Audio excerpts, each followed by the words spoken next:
Good morning, O'Neill. I hope everyone's having an amazing day today and got to enjoy the weekend. It was fairly nice out, so hopefully you were able to have some fun outside.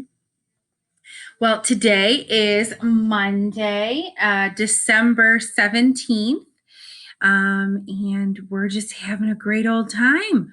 I know that I was able to stop into a lot of classrooms this last week to see you learning, map testing, and having a great time with your class. I've talked to you about our book, Save Me a Seat. I want you to come on in and get a copy for yourself, for your other family members who are in the house, because remember, each and every one of you get a copy if you attend O'Neill School. I have all this exciting fun activities to do over winter break, and I'm so excited for you to join me. And then I know a lot of teachers also have materials in our office ready and waiting for you. So please make sure, if you haven't picked up those materials yet, to get those, because those will help you with your lessons and what you're learning in class. All right. Well, today we have another story. It's called City's Secret. And it's by Naomi Shabab. And it's a very interesting story about a young girl and her family that live very far away. And so I know some of us, we have family members that live across the state, across the country, and even in other countries. And during these holiday seasons, I like to think about our families, and sometimes, especially now, we might not be all together, but we can be together in each other's thoughts and hearts. So let's read City's Secret. Okay. My grandmother lives on the other side of the earth. When I have daylight, she has night. When our sky grows dark, the sun is peeking through her window and brushing the bright lemons on her lemon tree. I think about this when I'm going to sleep. Your turn, I say. Between us are many miles of land and water. Between us are fish and cities and buses and fields.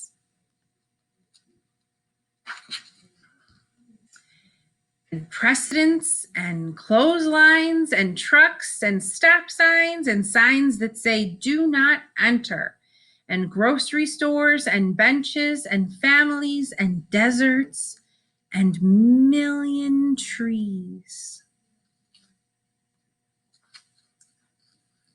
Once I went to visit my grandmother.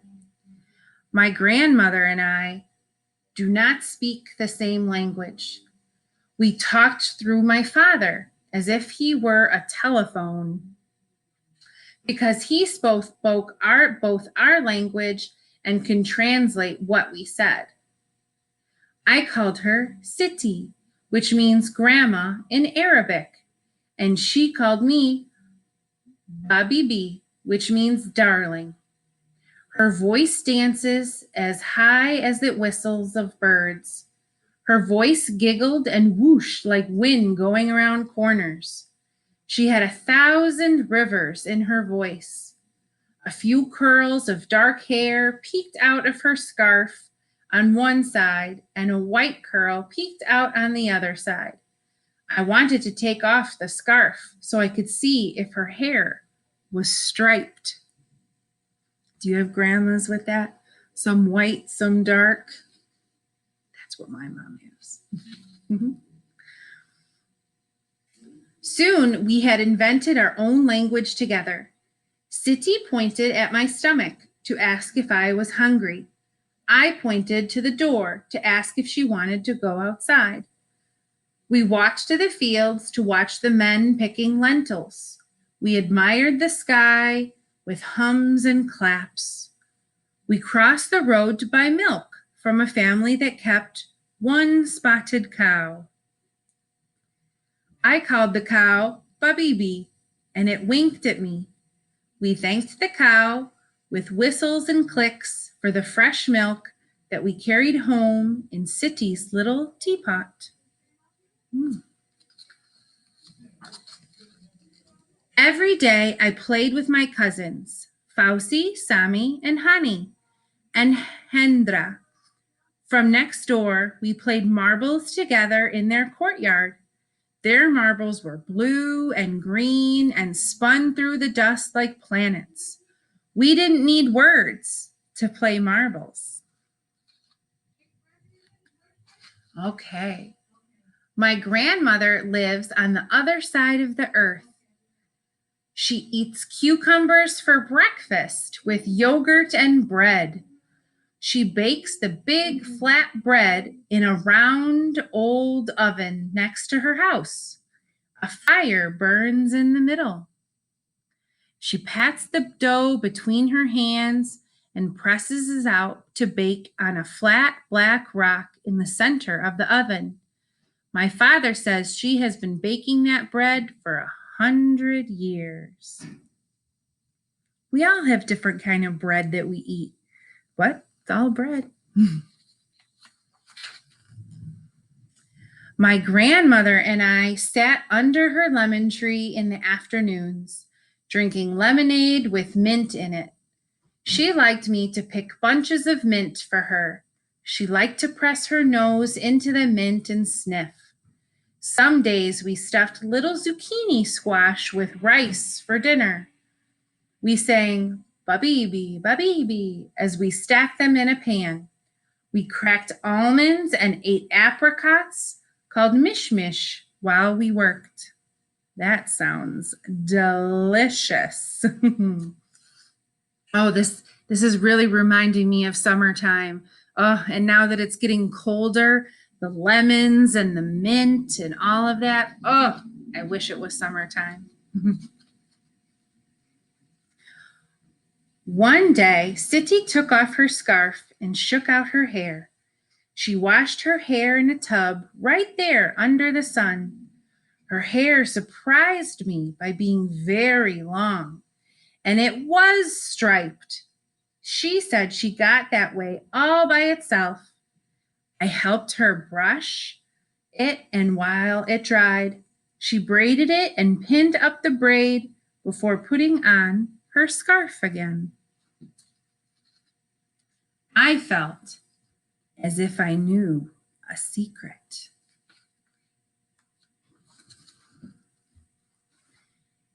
In the evenings, we climbed the stairs to the roof of Siti's house to look at the sky, smell the air, and take down the laundry.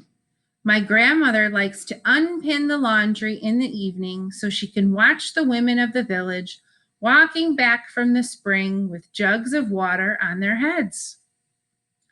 She used to do that too. My father says the woman didn't really need to get water from the spring anymore, but they like to. It's something from the old days they don't want to forget. Are there traditions in your family or things that you do that you don't really have to, but you just want to as a family to not forget your culture? I think that's what that is. On the day my father and I had to leave, everyone cried and cried. Even my father kept blowing his nose and walking outside. I cried hard when Siti held my head against her shoulder. My cousins gave me a sack of almonds to eat on the plane. Siti gave me a small purse she had made. She had stitched a picture of her lemon tree onto the purse with shiny thread. She popped the almonds into my purse and pulled the drawstring tight. Oh, that's a nice handmade gift. Our plane flew to the other side of the world. I remember the tattoos on my grandmother's hands. They looked like the birds flying away. My father says she's had those tattoos for 100 years. I think about Siti's old green trunk on the corner of her room. It has a padlock on it. She wears the key on a green ribbon around her neck.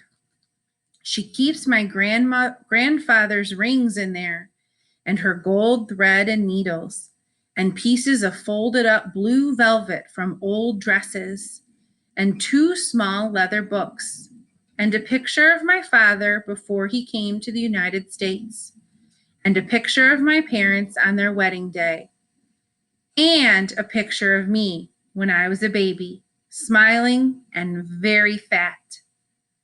Did I really look like that?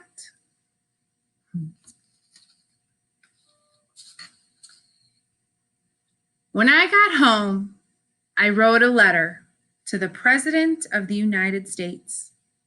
Did you know you can do that? You can write a letter to senators, to city council people, and even to the president. Let's see what she wrote. Dear Mr. President, my grandmother on the other side of the world has a lemon tree that whispers secrets. She talks to it and gives it water from her drinking glass. She guesses the branch where lemons will grow next. All the old men and women of her village take good care of their trees. Some have fig trees with shiny leaves. Some have almond trees covered with white blossoms that fall down on the road like snow. Last night, when I watched the news on TV, I felt worried. If the people of the United States could meet Siti, they'd like her for sure. You'd like her too. My grandmother can read the stars and the moon and the clouds. She can read dreams and tea leaves in the bottom of a cup. She even said she could read good luck on my forehead. Mr. President, I wish you my good luck on your very hard job. I vote for peace. My grandmother votes with me. Sincerely, Mona.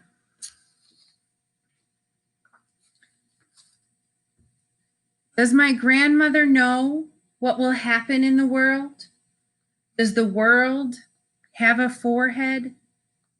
Sometimes I think the world is a huge body tumbling in space, all curled up like a child sleeping. People are far apart, but connected.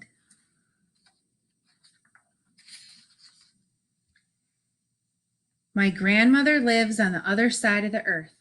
While I'm dreaming, she rises from her fluffy bed and steps out the door to check the lemons growing on her tree. The first thing she does every day is say good morning to her lemons. All day, the leafy shadow of her tree will grow and change in her country yard wall. She will move with its shade when she sleeps, and she will dream of me. And there we go. So if you have a grandmother far away, I know she's dreaming of you. And I hope you have a marvelous Monday, a wonderful week at school, and make sure to get your book, Save Me a Seat, so we can do this and read and have fun all over winter break. Thanks.